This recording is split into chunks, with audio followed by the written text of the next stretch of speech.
2026 সালের ফেব্রুয়ারিতে বঙ্গোপসাগরে রাশিয়ার সাথে যৌথ নৌমহড়া করবে ভারত।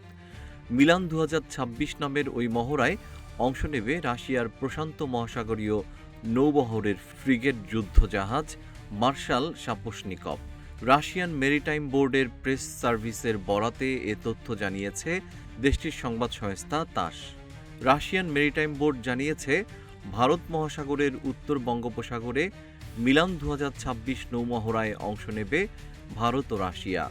সেই লক্ষ্যে ওমানের মাস্কট বন্দর ত্যাগ করে নির্ধারিত মিশনের দিকে এগোচ্ছে মার্শাল সাপোশনিকভ। সংবাদ সংস্থা তাস জানিয়েছে, মহড়ার অংশ হিসেবে 18 থেকে 25 ফেব্রুয়ারি পর্যন্ত রুশ ফ্রিগেটটি ভারতের বিশাখাপত্তনম বন্দরে একটি অনানুষ্ঠানিক সফর করবে।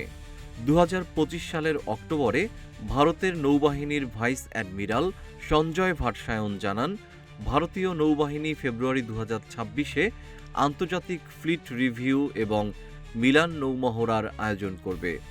এতে রাশিয়া, যুক্তরাষ্ট্রসহ 50টিরও বেশি দেশ অংশ নেবে।